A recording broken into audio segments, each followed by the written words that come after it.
All right, everyone, welcome back to another Bible Stroll. Thank you for your patience with me as my family and I were traveling for basketball.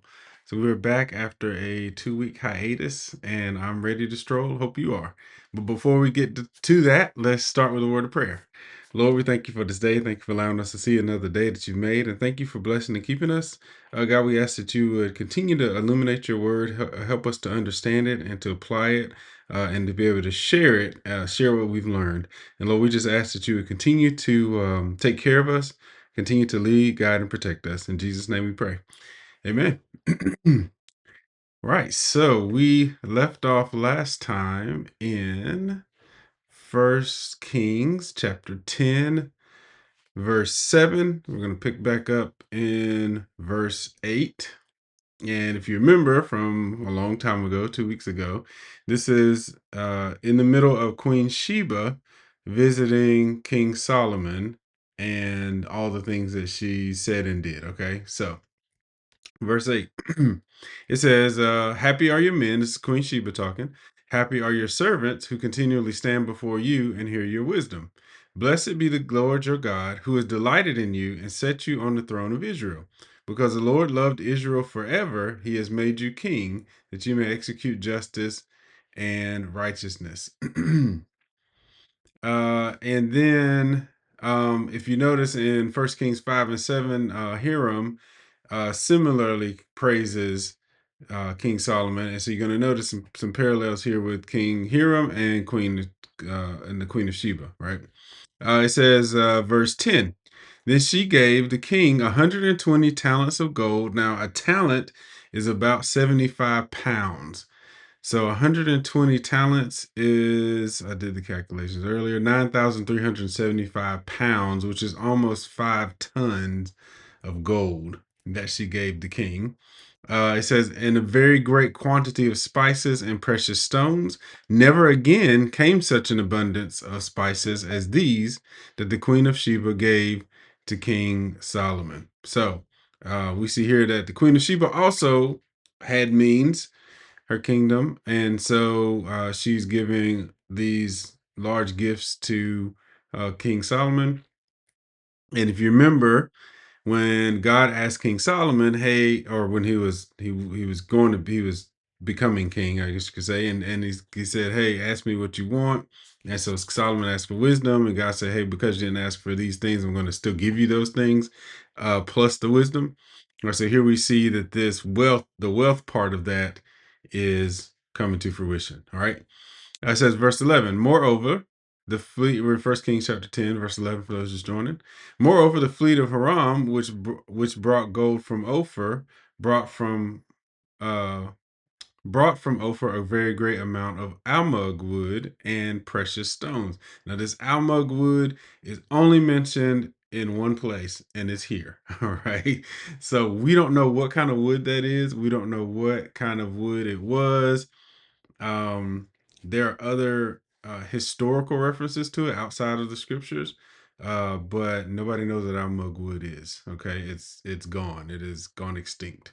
And it says, verse 12, and the king made of the almug wood. And the king made of the almug wood supports for the house of the Lord and for the king's house, also lyres and harps for the singers. No such almug wood has come or been seen to this day. So, as you can see, the writer of this is writing it afterwards, right? And they're saying, hey, we hadn't seen it since then either, right? So that wood probably got harvested to extinction, and there was no replanting effort to replant it, and so it just went extinct. So we don't know where that wood is. All right, and it says, verse 13. 1 Kings chapter 10, verse 13. And King Solomon gave to the queen of Sheba all that she desired, whatever she asked, besides what was given her by the bounty of King Solomon. So she turned and went back to her own land with her servants. Now, it says verse 14. Now the weight of gold that came to Solomon in 1 year, and it doesn't mean every year, but in 1 year, was 666 talents of gold, which is about 50,000 pounds. All right, 50,000 pounds is 25 tons of gold, came to Solomon in 1 year. Besides that, which came from the explorers and from the business of the merchants, and from all the kings of the west and from the governors of the land. King Solomon made 200 large shields of beaten gold, 200, 600 shekels of gold each went into each shield. And remember, a shekel is about 2.5 ounces. So each shield weighed about 15 pounds. Okay. So 15 pounds of gold went into each shield. And he made 300 shields of beaten gold. 3 minas of gold went in each shield. And the king put them in the house of the forest of Lebanon. I want you to know about these shields. They were purely for display, right? Because a gold shield in battle is worthless because gold is too pliable and malleable, I should say, malleable, and it will bend if somebody's, attacking you with arrows or spears. It might, it's gonna dent the shield. Is gonna go through the shield. The shield's not gonna hold up. So this shield was not for actually battling anyone. It's just to kind of show off, right? So, and then it says, verse 18, the king also made a great ivory throne and overlaid it with the finest gold. The throne had 6 steps, and the throne had a round top. And on each side of the seat were armrests, and 2 lions standing beside the armrests, while 12 lions stood there, one on each end of a step on the 6 steps. The like of it was never made in any kingdom. And so, obviously, the 12 lions were representative of the 12 tribes of Israel. All right. Verse 21, all King Solomon's drinking vessels were of gold, and all the vessels of the house of the forest of Lebanon were of pure gold. None were of silver. Silver was not considered as anything in the days of Solomon. And I would imagine if you had 25 tons of gold at your disposal, you probably wouldn't mess with silver, right? For the king had a fleet of ships of Tarshish at sea with the fleet of Hiram. Once every 3 years, the fleet of ships of Tarshish used to bringing gold, silver, ivory, apes, and peacocks. And in King James, it also says are baboons. So we're not really sure if it's actually peacocks or baboons or some other animal, but we do know that these animals are not native to Israel, and so therefore they are shipped in. So these were exotic animals, and just like the almug wood, it was exotic wood. Like it was, something that only the richest could afford, and it was the finest, right? So we see here that Solomon is able to bring in all these things. All right, verse 23. Thus King Solomon, pardon me, put some respect on his name, excelled all the kings of the earth in riches and in wisdom. And this is what God told him would happen. Now, I do want to point out that sounds really good, right? But if you remember in Deuteronomy 17:17, it says, when he's talking about the king, when God's talking about a king in Israel, he said, I don't want you to have a king, but I know y'all, and I'm God. I already know what's going to happen. So you're going to have a king. When you get a king, don't do this, right? He says, and he shall not, talking about the king, acquire many wives for himself. Remember that for later, lest his heart turn away, nor shall he acquire for himself excessive silver and gold. And I would imagine 50 25 tons of gold and all these silver, ivory, and all these animals and ships and all these other things would qualify. So, this is one of those times, like I said before, the Bible has things that are prescriptive, which means things that we should do, and then it has things that are descriptive, which means it's just telling you what happened. This right here is not prescriptive. The Bible is not telling us that this was good. God, it doesn't say that God, was into this. Mind you, he said he would give him these things, but here's the thing. There's a difference between God giving you something and you keeping it, right? Now, it'd be different if King Solomon were to have distributed that, to everyone else. He probably would have been okay, right? At least in the wealth part. But at any rate, I just wanted to point that out, right? This is descriptive. because Deuteronomy 17:17 clearly said God is telling the Israelites not to do this. And so God is not, he does not kind of forget what he said, right?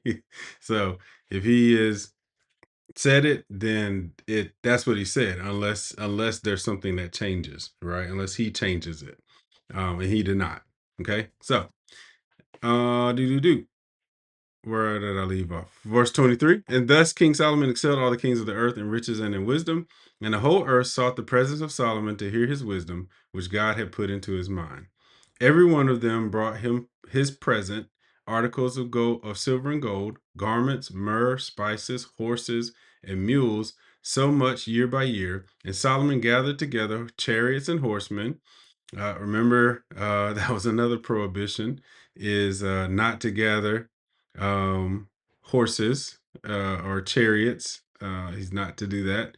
And he had 1,400 chariots and 12,000 horsemen, whom he stationed in the chariot cities and with the king in Jerusalem. And the king made silver sorry, admit somebody there. There we go.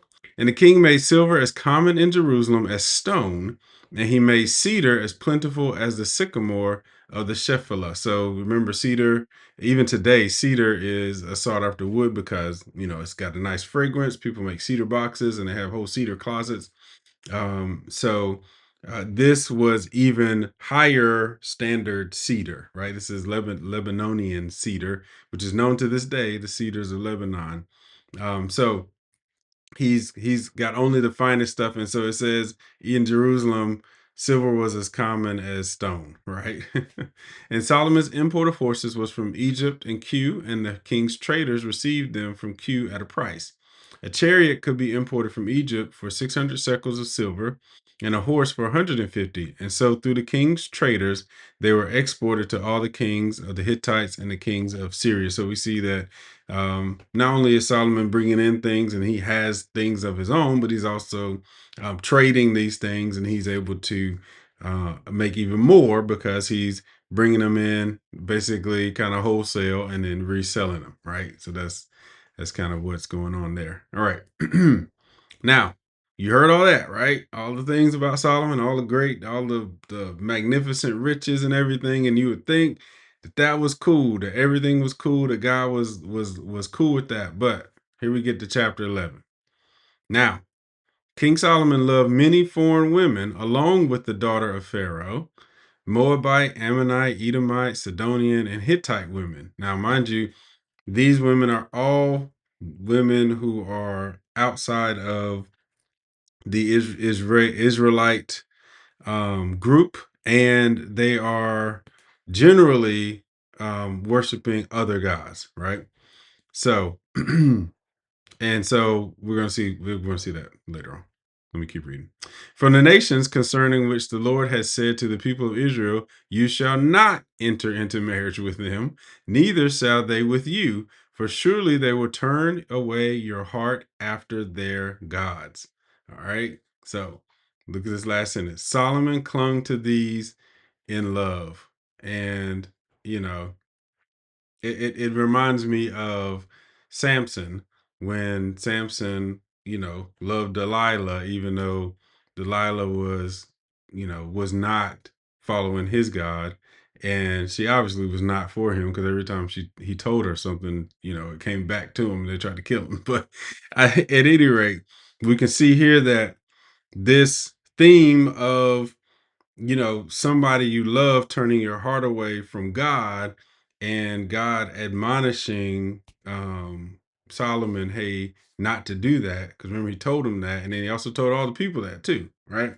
So, but we can take that as something for us today, which is you have to be set on God, because it is very easy for somebody who you love to turn your heart away. Case in point, I've seen this with Christians, especially recently, in where they have a child that they love. Obviously, you should love your children, right? I mean, that goes without saying.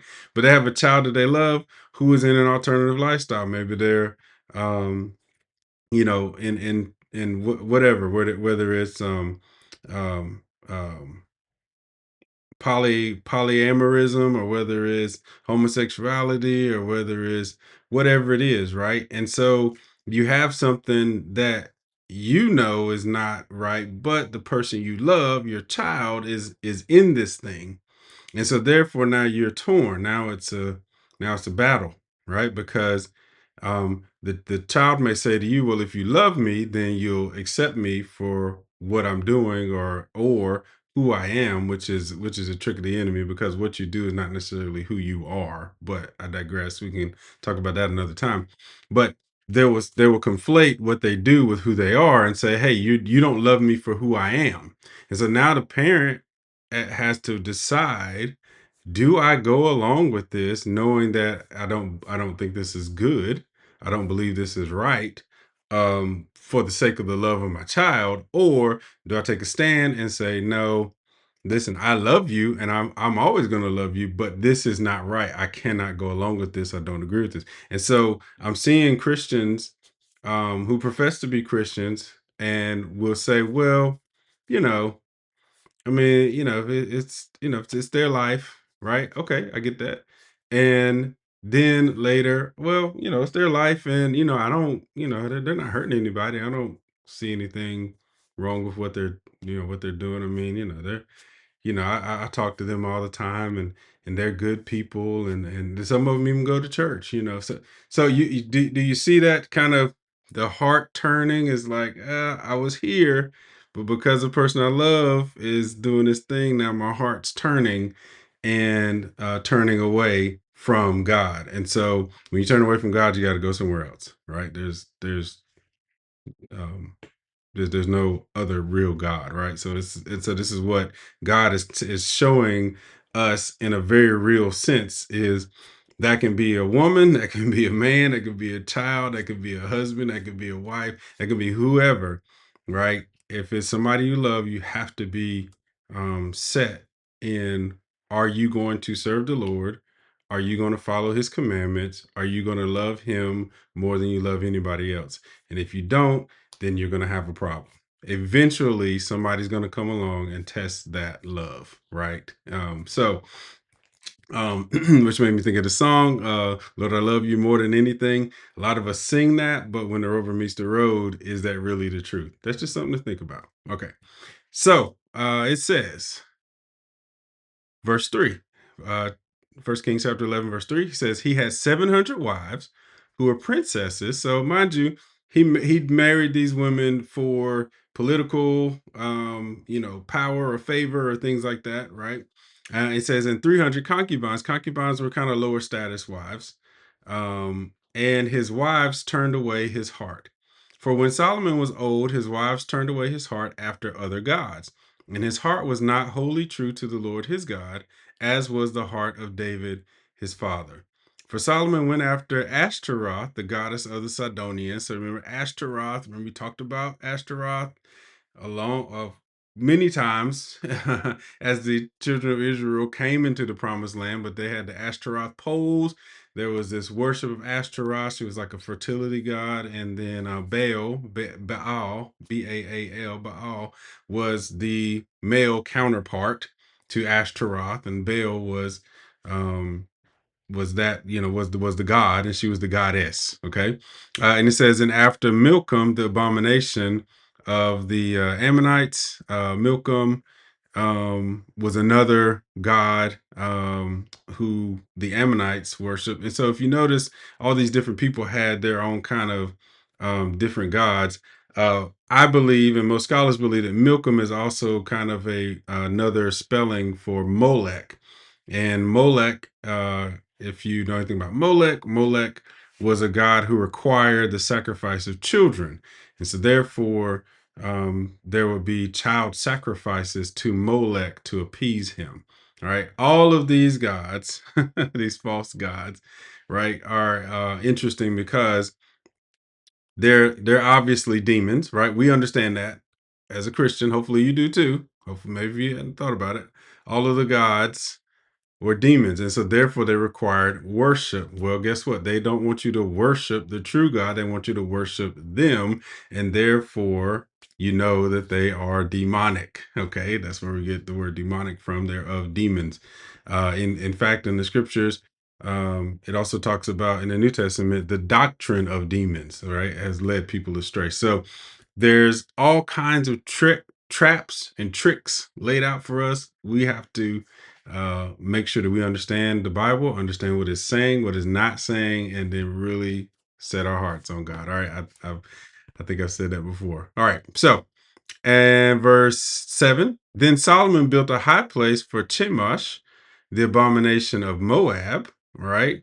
And so this was in Numbers 21 and 29, it talks about Chemosh and Moab. So this is something that's been worshipped for a long time. It's another false god.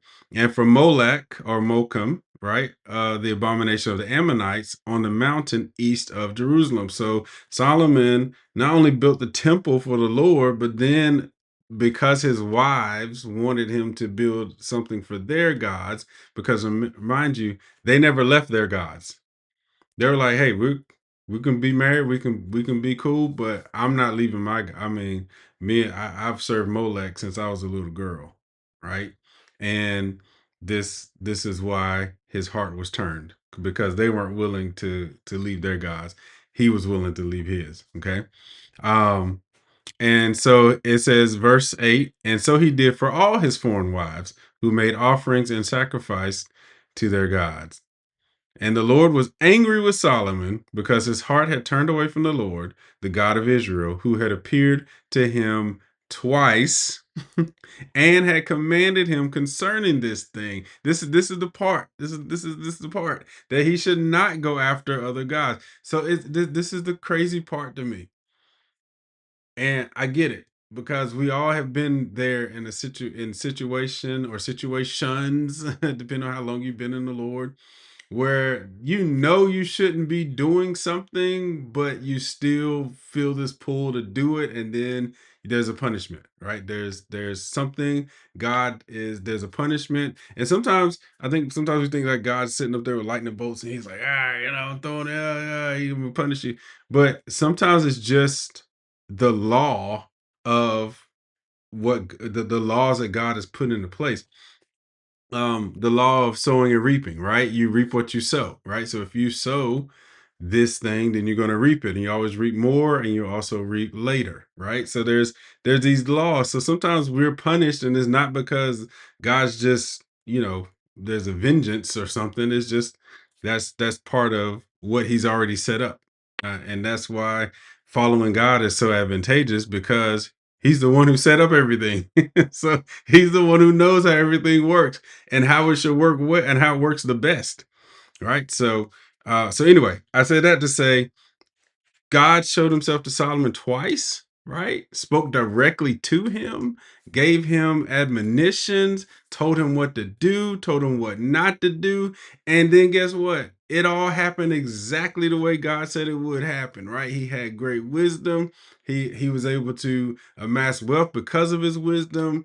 And then things start going off the rails, right?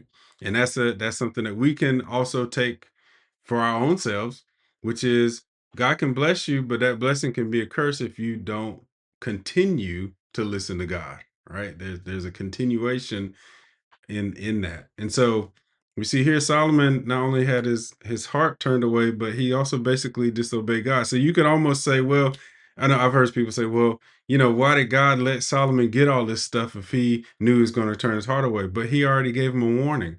All right. So it's just like with a child. I know we relate a lot to child, but God relates to us as father and children. Okay. So, but just like a child, you tell the child, now don't go acting up in school because if the teacher hasn't called me, it's not going to be good for you. And they say, yes, okay, whatever.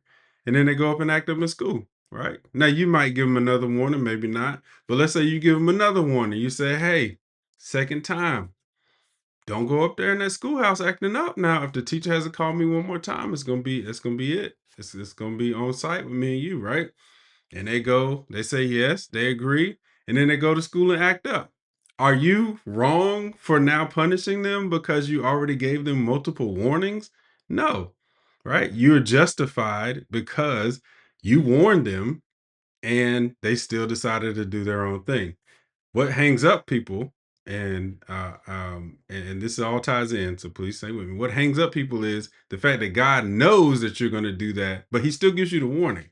It's not like He says, "Well, I don't, I'm not going to warn them because I already know what they're going to do." Right? No, no, no. At the end, when you're standing before God and He opens up the scrolls, in some translations call them the books. When He opens up the scrolls and everything that you've thought and said and done is read out, right? You won't be able to say, "Well, God, you didn't tell me. I didn't know. How was I supposed to know that?" God's like, "I gave you plenty of warnings. What are you talking about? You just decided not to do it." Right? And so don't be surprised that I'm angry because I already gave you warnings. You knew exactly what to do. You just decided you didn't want to do it. And that's the same thing with your child. You knew you shouldn't act up in school. You knew you shouldn't be talking or doing whatever. And you still decided because you wanted to play with your friends that was more important than listening to your parent. And now you got to get this punishment, right? So this is the same thing with Solomon.